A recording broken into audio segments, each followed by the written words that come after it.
Moretti, ¿qué tal, crack? Lo siento, tío, pero llego tarde. Buenos días, ¿qué tal? ¿Cómo estás? ¿Qué tal? Muy ¿Cuánto bien. tiempo? ¿Tú qué? Pues nada, aquí relajado hoy, un poco aquí en casa. Bueno, muy bien. Pues tú, muchas gracias por atender a G-Motor y nos gustaría hacerte un poco así una entrevista, ¿vale? Aquí tranquilitos, en casa, y era saber un poco, porque la gente te conoce ahora mismo de Jarenduro, y nos gustaría que nos explicara un poco tus inicios, porque la gente que te conocemos sabemos que tú, que eres trialero, endurero, jarendurero, tú, a ver, explícanos un poco qué eres tú, a ver, ¿cómo comenzaste? Bueno, mi ADN siempre ha sido al trial, ¿no? Mis inicios empezaron desde muy joven en casa con mi padre, con mis padres y mi hermano. Empecé cuando tenía 3 años y nada, la primera moto que tuve antes no era eléctrica, era de gasolina y empecé con una Beta Terra 50. Y nada, ahí empezamos. Me acuerdo que salimos con mi padre una tarde a hacer un poco de excursión el primer día que salimos. El siguiente día ya quise salir y nada, así empezó un poco todo. Y de ahí pues a competir al Campeonato de Cataluña, Campeonato de España, cuando ya era un poco mayor, europeo, mundial. Y después sí que ya cambié, que pensaba que se había terminado mi carrera como piloto y me pasé al Jarenduro, ¿no? Pero como te contaba, cuando empecé de tan pequeño, pues al final pues eres muy pequeño, no sabes, te lo tomas como un hobby, ¿no? Yo me acuerdo que empecé 3 años y medio, y a los 5 ya competí en el Campeonato de Cataluña de Iniciación, que era... Sí, la categoría más pequeña, sí, ¿no? Y nada, allí pues ya fui campeón de Cataluña. Llegar y besar el santo. Sí, la verdad es que fue bastante bien. A mi padre le gustaba mucho porque la afición venía sobre todo de mi padre, y que él pues en su tiempo iba con la Sherpa típica a San Antonio y hacían excursiones. Él era payés, iban a ver el ganado o hasta Andorra o hasta Nuria. Pues un poco es lo que él le gustaba, ¿no? Salir en moto pero de excursión. Él no había un poco, ¿no? Sí, él no había competido. Y nada, llegué yo y un poco más tarde mi hermano y nos iniciamos en la competición y así pues hasta ahora, como aquel que dice. Sí, sí, pero digamos, tú empezaste pequeño, ya ibas ganando, ¿no? Porque ibas subiendo de categoría, pero hay un momento que tu carrera cambia un poco en el sentido que te haces, vamos a decirlo, en medio profesional, con una estructura seria, que era cuando Jordi Tarrés hizo el equipo ese con Paul y con Burrellas, ¿no? Sí. Explícanos un poco ese cambio, porque anteriormente tu padre eran los que, bueno, se gastaba el dinero, motos, reparaciones. Bueno, justo antes también quiero mencionar que estuve con Clipic, que también fue una pequeña fábrica de motos para niños, sí, hasta sí, me acuerdo de ella. 80, que era de aquí de La Garrocha, en Sant Jaume de Llierca, que él apostó mucho por nosotros, nos ayudó muchísimo y gracias a eso pues pudimos crecer y mis padres poder afrontar todo este tipo de gastos que yo creo que son muy grandes, y al final éramos 2, era todo doble. Y nada, sobre todo él nos ayudó muchísimo, que es cuando terminé el Campeonato de Cataluña en 80. Me acuerdo que él habló con Pachau, con el antiguo Pachau, sí, de Torelló, para hacer una 125 que era una Cherco pintada de Clipic y preparada para Pachau. Y es cuando hice mis primeras carreras del Campeonato de España, ya con una moto más grande, porque antes hasta los 18 se iba con 125, no es como ahora que a los 14 años ya pueden ir con una moto grande. Y esto pues nos forjó mucho, porque al final tenías que crecer y aprender mucho, ¿no? Y tenías que notar la moto porque tú crecías, pero el motor era pequeño, ¿no? Sí, sí, sí. Y después, como bien dices tú, pues sí que salté al equipo del Tarrés cuando fui campeón de España de junior en Sant Fruitós, que esto creo que fue en 2007, que ya entré en la estructura del Espea Tarrés Trial Team. Ahí me fui a vivir a Rellinars, a pueblo de Jordi, justo terminar la ESO, y ahí estuve pues casi 4 años. Ahí es donde empezó todo un poco. Y ese equipo, porque al final, bueno, Paul, pero Burrellas y tú erais los que subíais más fuertes. Entre vosotros tres, ¿había esa complicidad o cada uno tiraba por su lado? Porque claro, un equipo de trial al final podéis ser un equipo, os podéis ayudar, pero al final las carreras son individuales. Tú quieres que el otro no puntúe, digamos que puntúe más porque lo que quieres tú ganar. ¿Cómo era esa relación de vosotros tres? Bueno, la verdad es que al final éramos tres amigos muy buenos, que nos llevábamos muy bien, pero sí que cuando nos poníamos el casco, pues cada día cada entreno era una competición, ¿no? Era ver quién hacía la zona mejor y más rápido a cero, ¿no? Como que al final es lo que es lo mejor del trial, ¿no? Claro. Es como sacar un 10 en los estudios. Pues es un poco lo que ahí el ADN que teníamos de competitividad, ¿no? Que a la que salíamos en modo, a la que subíamos a la moto a ver quién era mejor, a la que salíamos, nos sacábamos el casco, ya era otro rollo, era hacer cosas entre amigos, bicicleta, ir al gimnasio, jiji, jaja, pero jugar. Eso es lo bonito, entonces. Era un poco lo bonito, ¿no? Que al final, pues, cuando competíamos o entrenábamos era todo al límite y después pues podíamos tener una amistad como seguimos teniendo ahora, por decir algo. Bueno, porque claro, cada uno ha cogido una dirección. Tarrés, ¿no? El Pol, pues bueno, está con sus motos, los pepinos o grandes, ¿no? Que hace sus cosas con Red Bull, pero Burrellas yo creo que ha dejado que es el mundo de la competición y esto, y tú te has enfocado por otro lado, ¿no? Sí, claro, ahora es que ya han pasado casi 20 años de eso, por decir algo, y son muchos años, ¿no? Y al final, pues, nos ha cambiado todos la vida, estamos mayores, pero al final sí. Son cosas que nos unen y que siguen en la memoria, ¿no? Y al final, pues, yo creo que fue una etapa muy bonita de mi vida, sobre todo porque también era muy joven, me fui a vivir fuera de casa a los padres, ¿no? Que fue un cambio muy radical en mi vida, pero yo tomé esta dirección y ellos me ayudaron hasta, bueno, hasta siempre, aún ahora me ayudan. Ahora, sí, sí. Pero que yo creo que esto si quieres ser piloto, pues es tenerlo claro y al final pues dar estos pasos y dar esta... Sí, hay cosas que no las vas a poder hacer, pero tienes que tener claro qué futuro quieres, ¿no? O al menos intentarlo. Vale.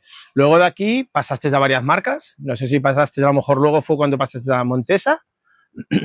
Claro, ¿tú eras piloto oficial de Montesa o era como una estructura diferente? O como en ese momento que tú cuando fichaste por Montesa, ¿qué es como piloto oficial? Entré como piloto semioficial porque no era el equipo Repsol, sí que íbamos vestidos de Repsol, sí. Que me acuerdo que había Laia Sanz también, sí. En ese momento cuando yo llegué, y íbamos con motos derivadas de la serie preparadas. No era el equipo oficial donde estaba en ese momento Tony y Fuji, sino que era un equipo semioficial que partíamos de motos de serie preparadas, ¿no? Y la verdad es que estuve 3 años ahí, que ha sido el mejor equipo que he estado en el mundo de la competición, el más bien estructurado, donde la moto siempre era como entrenabas y competías, era la misma, que bueno, donde son más profesionales, por decir algo. Vale.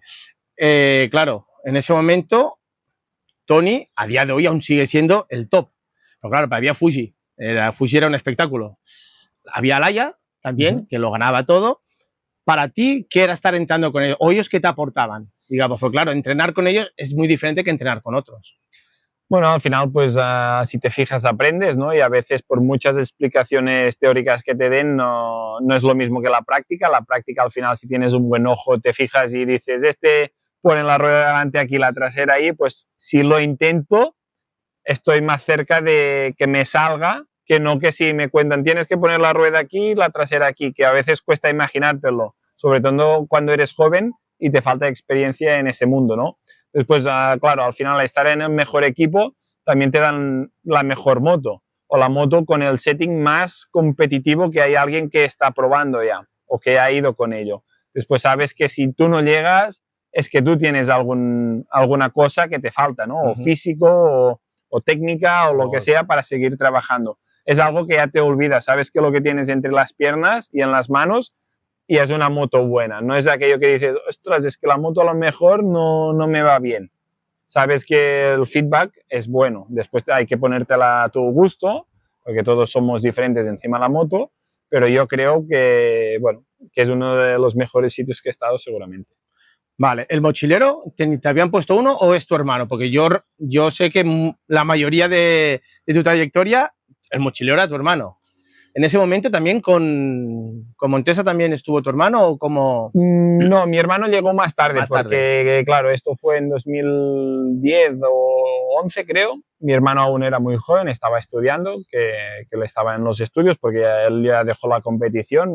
Él llegó hasta el Campeonato de Cataluña y cuando tenía que hacer el salto en el Campeonato de España, él prefirió dejarlo y hacerlo más como hobby, tomárselo más con calma. Sí. Y yo, pues no, yo tenía en la mente era competir.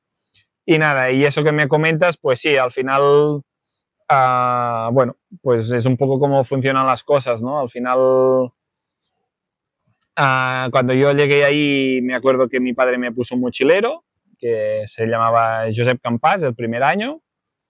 Y después, bueno, la etapa ha sido muy larga y por cosas, pues uno pliega o cambias o un poco, ¿no? Sí, que el mochilero es una parte fundamental del piloto, sobre todo hay que tener mucha coordinación y muy buen feeling, ¿no?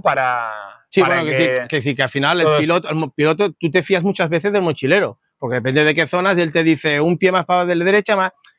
son tus ojos en algunos momentos, ¿no? Supongo que al haber esa confianza le dice, vale, o si hace subir por un sitio, él te marca por donde subir, dice que ha de haber mucha confianza, en lo que tú dices, mucho feeling y eso, ¿no? Con los mochileros. Sí, sí, el mochilero es una de las partes más clave del piloto de trial que tiene un peso muy grande dentro del piloto porque, bueno, es lo que, como tú dices, pues son los ojos traseros que tienes tú.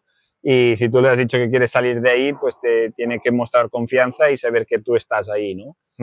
Y después sí que al cabo de unos años fue mi hermano, y que él ya era mayor, ya tenía los estudios terminados. Ya lo había hecho todo, no había cumplido lo suyo. Y mi padre me dijo, llévatelo si quieres un par de años o 3 y que te acompañe, que viva el momento. Y la verdad es que con mi hermano tenemos muy buena relación y esto también nos unió mucho. Y es uno de los mejores momentos que he tenido para compartir con la familia, ¿no? Porque al final sí que al principio éramos los 4, mis padres, mi hermano y yo, que íbamos a las carreras. Después, cuando empecé a salir fuera, pues ya era con mi padre, que me acompañaba siempre. Después mi padre cuando ya se quedó más en el trabajo, en la empresa familiar, y después me llevé a mi hermano, ¿no? Y siempre pues ha sido una familia muy unida y que me han acompañado en todas las aventuras. De eso también te quería comentar, porque, bueno, como ya sabes, nosotros siempre nos hemos movido mucho en el trial y todo, y hemos tenido muy buena relación, pero, a ver, hay cosas que tú no quieres contar o no cuentas, porque tu hermano nos ha contado que tampoco no es muy fácil estar de mochilero, porque eres un piloto muy metódico, por no decir, como decimos aquí en Cataluña, muy torrocullón, ¿no? Sí. ¿No? Explícanos un poco cómo eres, porque sí que me ha dicho que, no sé, hay una anécdota, me parece que fue con Montesa, que estuvo la moto en un viaje y bueno, que cuando llegasteis tú habías dicho que esa moto la habían desmontado, que había algo, no sé si tú te acordarás, que habían desmontado una pieza y ellos que no, y luego te dio la razón, porque tú lo notas, ¿no? Digamos, tú décimas que el freno esté más para arriba, más para abajo, tú lo notas. Sí, la verdad es que ser un piloto de trial es... hay cosas pues muy buenas, ¿no? Que tienes mucho tacto, pero hay otras cosas que el piloto de trial normalmente es muy metódico, muy maniático, tiene muchas manías. ¿Pero todos o solo tú? Vamos a decir. Yo conozco sé claro. Si pusiéramos 2 listas, yo creo que la lista de los maniáticos... hay muchos, ¿no? Hay muchos, porque al final es una cosa que tiene entre las piernas mucho tiempo y para hacer grandes pasos o grandes zonas hay que tener muy buen feeling con el embrague. Si el embrague no funciona muy bien, pues también te da un problema. Lo que decías del freno, pues son cosas que tienen que funcionar a la perfección, ¿no? Porque si no, o como tú estás acostumbrado al final, porque si tú estás acostumbrado a ir con una moto vieja y vas perfecto, pues si te dan una nueva tampoco vas a ir bien, hay que ponértela a tu gusto. Y esto que contabas fue en Italia, que yo estuve corriendo 3 o 4 años en Italia y dejaba una moto ahí, iba y venía con avión, ¿no? Después dejé la moto ahí, que ya casi final de temporada, que esa temporada no sabíamos si íbamos a seguir en Italia, y el equipo italiano de Montesa, Italia, quería fichar a un piloto italiano, ¿no? Y yo cuando llegué ahí, pues vi que esa moto la había probado algún otro piloto, y como tú bien dices, pues había piezas cambiadas, y me lo negaron, ¿no? Hasta que yo les dije, aquí habéis tocado algo, sí o sí, porque la moto no iba así. y aparte pues que la moto lleva un cuenta horas y tenía más horas de cómo la había dejado yo, por lo tanto que yo sabía exactamente que esa moto alguien la había traído. Y bueno, seguimos con tu hermano. ¿Cómo es la relación con tu hermano? O desde pequeño, ¿cómo es vuestra relación? Tú has dicho, aún sigues teniendo buena relación, pero ¿cómo era la relación con tu hermano? Digamos, Bueno, al final, de pequeño, ¿eras tú el trasto o era él? Porque siempre hay el bueno y el malo en ese sentido. Él siempre ha sido muy trasto, ha sido peor que yo y... Sabes que le haremos una entrevista también o algo y se lo preguntaremos. Esto queda grabado, que lo sepáis. No hay problema. La verdad es que mi hermano tenemos muy buena relación de amistad, de todo, porque siempre mis padres nos han enseñado que tenemos que estar muy unidos para los buenos momentos, para los malos y ayudarnos unos a los otros, ¿no? Que al final todos tenemos buenos momentos, malos momentos y es un poco lo que nos han inculcado en casa y hasta el día de hoy pues creo que lo hemos conseguido, ¿no? Porque al final... Hasta el día de hoy, mañana no se sabe, ¿no? Seguramente es una cosa que tiene que durar de por vida, ¿no? Porque al final, si hemos llegado hasta aquí, pues... Sí, ahora ya no está. Y nos conocemos también que cuando sobre todo lo llevaba de mochilero, pues nos llamábamos Petit, ¿no? Porque al final Petit, pues él sabía que yo lo llamaba y si él me llamaba Petit, yo sabía que él me llamaba. Y a veces desde fuera de la zona que estás haciendo cola para entrar al mochilero, si le quieres decir algo que está en medio de la zona con el ruido y todo, Petit, mira esto, mira aquello, o te dice, Petit, aquello ha cambiado, se ha movido una piedra, el juez ha movido la flecha o lo que sea. Vale. Y lo que contabas, ¿no? Que él cuando de pequeño era más trasto, no era el típico que en las carreras lo tenías que vigilar, sobre todo cuando era pequeño, porque siempre tenía alguna caída, porque había hecho algún salto, alguna volada, y se abría alguna ceja o la barbilla o la moto se rompía, y él era un espectáculo yendo en moto y le salía más natural que yo, porque yo sí que he tenido que trabajar muchas horas, pero bueno, él no es tan competitivo como yo y por suerte somos muy diferentes, ¿no? Mucha gente nos ve por la calle y dice que no nos parecemos en nada, sobre todo él siempre dice sí, solo en el negro de los ojos, ¿no? Y nada, es un poco... Bueno, así era el trasto. Y siempre en las peleas ganaba él, porque él siempre con las peleas iba a muerte. Yo tenía más cuidado, que era el hermano pequeño y no hacerle daño, claro, pero él iba a muerte. Bueno, ¿tus padres, entonces, de qué trabajan tus padres? Así un poco la gente sepa... Bueno, mis padres de toda la vida, mi padre era payés y nada, con los años vio que esto no le gustaba, empezó a hacer de albañil y empezó a montar con mi madre, juntamente hicieron una empresa familiar de construcción. Y a día de hoy pues siguen con la construcción. Mi hermano estudió para trabajar en la empresa y ahora están en los mandos ellos, mi padre y mi hermano y mi madre también, evidentemente. Yo les ayudo a épocas que las motos no han ido tan bien o cuando tienen un volumen de faena muy elevado. Vas tú y los ayudas, pues ¿no? Cuando me piden voy y les intento dar una mano. Bueno, muy bien. Vosotros sois de Molló, ¿no? En un pueblecito de aquí del norte de Cataluña. Explícanos, explícale a la gente a ver qué han de ir a Molló, qué hay por ahí para visitar, ¿no? Esto ahora que está tanto de moda las excursiones rurales y estas cosas. Bueno, es un pueblo muy pequeño, que yo creo que hay unos 300 habitantes. Mucha gente también tiene casa de segunda residencia. Yo creo que durante el invierno así hay menos de 100 personas en el pueblo. Y nada, es un pueblo rural de alta montaña en el Pirineo catalán. Y es un pueblo muy bonito, muy soleado. Y nada, allí cerca también hay Beget, Rocabruna, que es uno de los pueblos más bonitos de Cataluña, reconocidos. Molló hace frontera con Francia, estamos a 12 kilómetros de la frontera con Francia. Y nada, ahí pues hay buenos restaurantes, buena comida casera y... Ya lo sabéis. Y buenos apartamentos rurales para ir a descansar y a pasar un fin de semana de relax en la naturaleza. Bueno, ahora que ya hemos hecho un poco publicidad de Molló, seguimos contigo, luego el ayuntamiento ya a ver si le da algo también de ayuda. Bueno, pues seguimos, pasaste por Montesa, pasaste también, si me equivoco, me dices Vértigo, no sé si hubo otra marca más. A Montesa volví 4 años más. Volviste otra vez. Y de ahí, ¿cómo fue ya que diste el paso? No sé si pasas directamente a hacer enduro, hiciste alguna prueba de enduro, ¿cómo fue este bypass que hiciste? Pues como has dicho, entré en Vértigo, que estuve 3 o 4 años, que primero no existía la moto, entré a formar parte del equipo Noasar, que es de Manel Jané, que tenía una finca muy grande en Camprodon. Corrí ese año con GasGas, un equipo privado que él montó. Y aparte, pues íbamos desarrollando la Vértigo. Después, cuando salió la Vértigo, estuve corriendo por Vértigo y era el test rider de Vértigo. Después aquello que las cosas cambiaron y ya, bueno, ya tenían otros pilotos y me ofrecieron trabajo en la fábrica. Decidí que no quería, que quería seguir compitiendo, que me sentía bien para seguir como piloto, y volví a entrar en Montesa, que estuve 4 años más. En Montesa al final estuve 3 y 4, que han sido 7 años en total en mi carrera deportiva, que estoy muy contento porque es uno de los mejores equipos que hay en el momento en el off-road.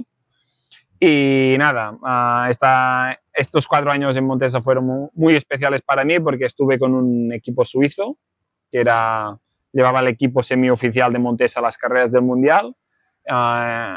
Este jefe que se murió hace un par de años era como mi segundo padre. Es el típico que cuando me dijeron que tenía que ir con él dudaba, ¿no?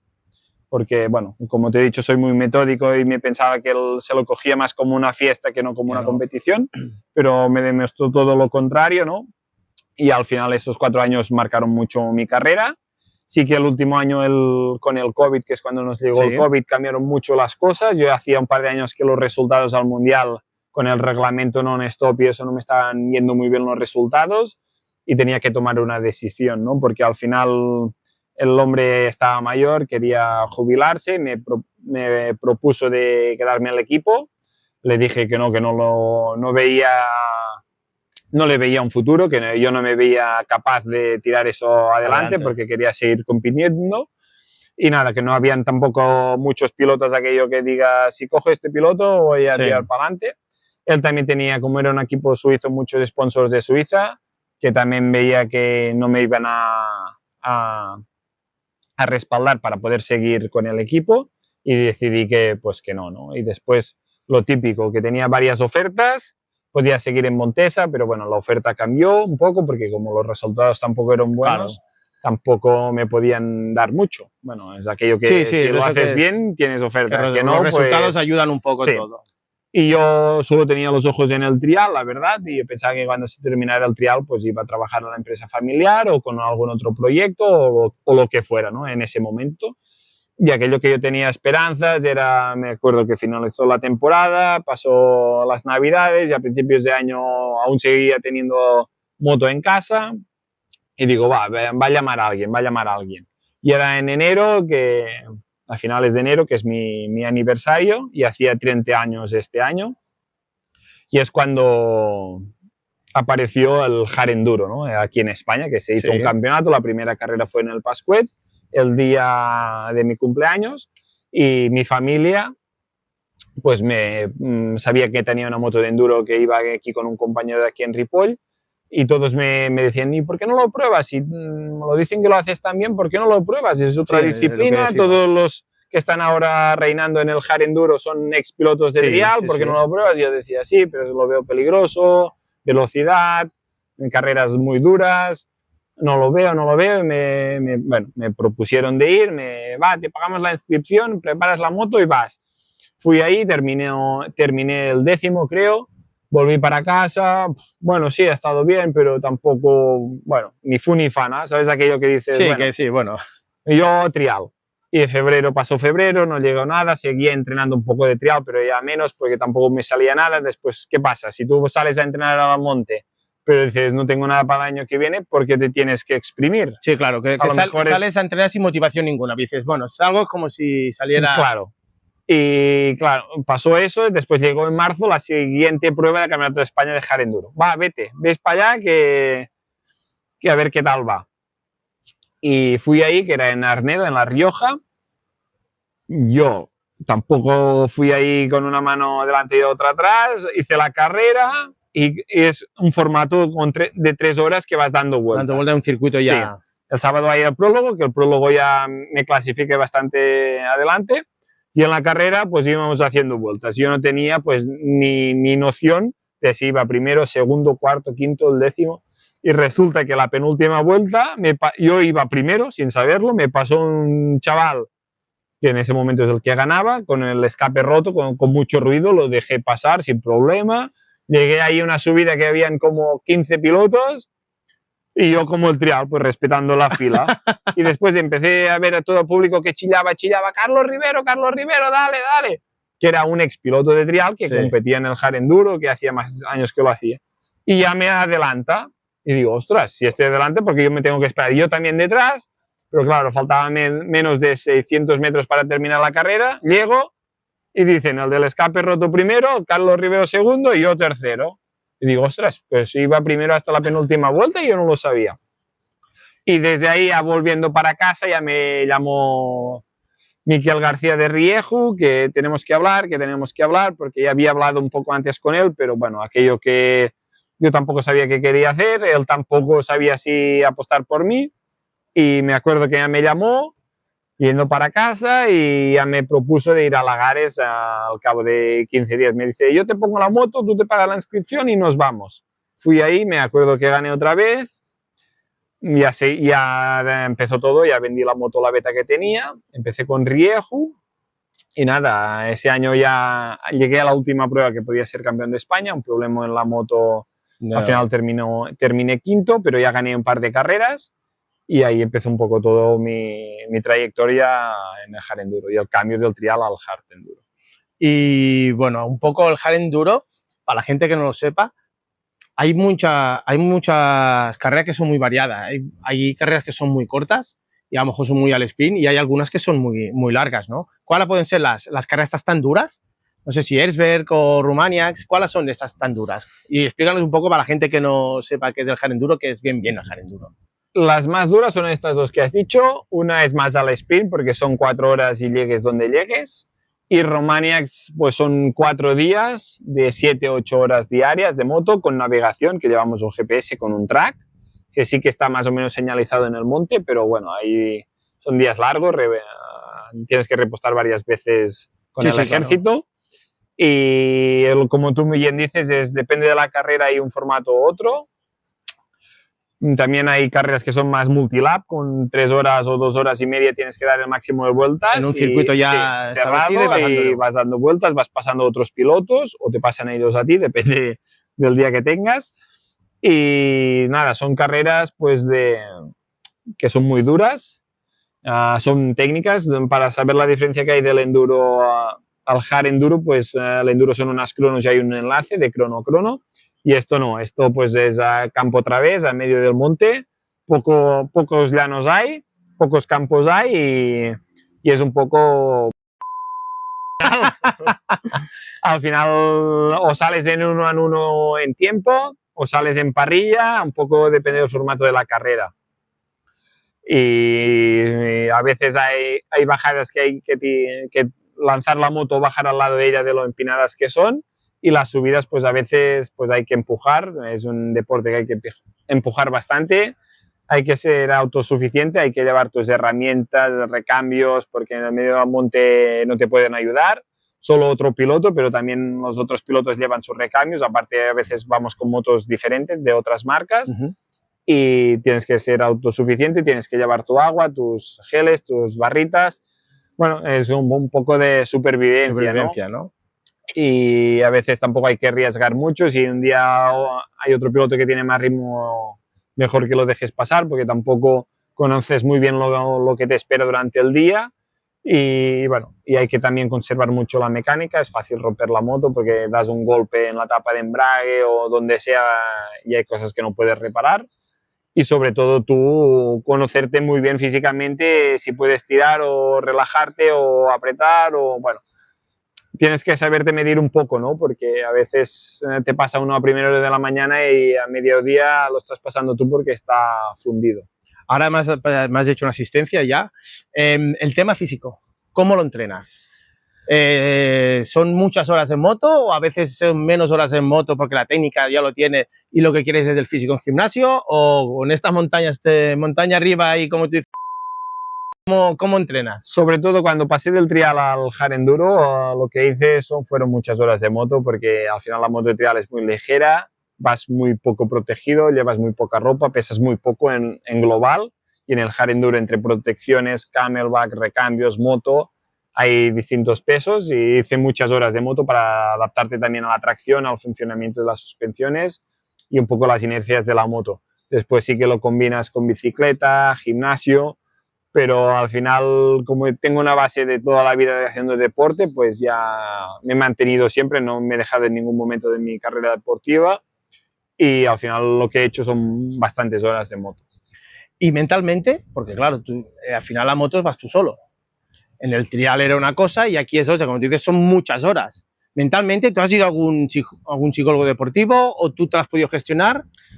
En el momento del trial, cuando teníamos mucha presión, porque al final tienen que salir los resultados para ganar algo de dinero o simplemente para poder seguir en el equipo.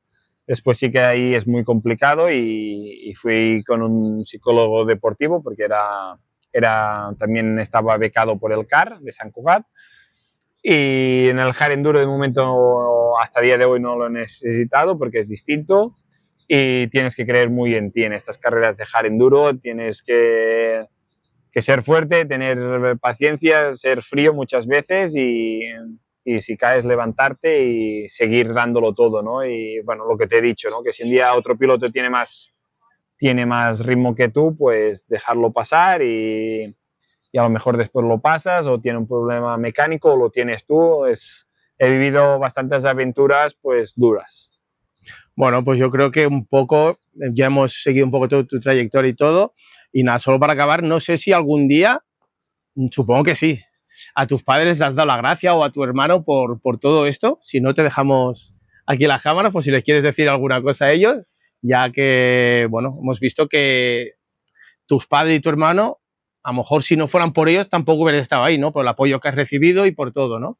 Sí, la verdad es que como muy bien dices, hemos sido siempre una familia como aquel que dice de 4, sí que ahora hemos crecido, ¿no? Con las parejas y eso, pero y los hijos y de mi hermano y eso, pero bueno, es un poco lo que nos han inculcado, hemos viajado siempre muy juntos y si no nos hemos desplazado hemos tenido pues mucho contacto telefónico como ha sido y siempre me han apoyado en mis aventuras, ¿no? Sí que a veces han creído más que yo en mí y a veces he sido yo que me han dicho no es momento de dejarlo y yo digo tengo que intentarlo, ¿no? Al final hay momentos de todo, como te he dicho, y sí que cuando me han visto mal también pues han dicho pues plantéatelo y puedes venir a casa a trabajar, lo que sea, ¿no? Pero bueno, al final yo creo que también están orgullosos cuando me ven en el periódico o que vayan saliendo los resultados, o al final pues que después de tantos años siga compitiendo, siempre que estoy cerca me acompañan, sobre todo mi padre le gusta más el trial, él no me había, no sé, como respaldado nunca en el sentido físico, ¿no? Me decía, tú quieres ser bueno, tienes que entrenar, tienes dolor, también tendrás dolor si vas a la obra, ¿no? Sí, sí. Y ahora sí que lo veo que sufre un poco más porque viene a las carreras, ve que hay velocidad, que hay codo a codo con otros pilotos, que hay más cuerpo a cuerpo y esto no le apetece tanto. Mi madre siempre ha sufrido mucho. Sí, sí, eso sí. Antes sufría en el trial, ahora sufre más, pero siempre ha sufrido. Pero mi padre sí que con los años pues veo que ha ido sufriendo más y esto también a veces me hace que pensar, ¿no? Porque al final es tu padre que antes te decía entrena duro y ahora te dice consérvate, no te rompas mucho y que hay que llegar a viejo entero. Pues te dejamos la cámara y diles alguna cosa porque creo que se lo merecen también. Pues nada, como bien he dicho, estoy muy contento que me hagáis apoyado todo este tiempo y seguís haciéndolo porque si no, no iría a ninguna parte.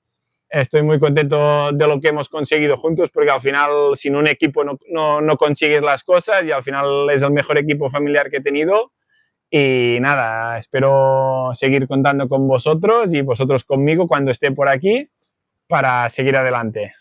Muchas gracias. Pues nada, muchas gracias por atender a G-Motor. Queda pendiente quedar un día en los entrenos.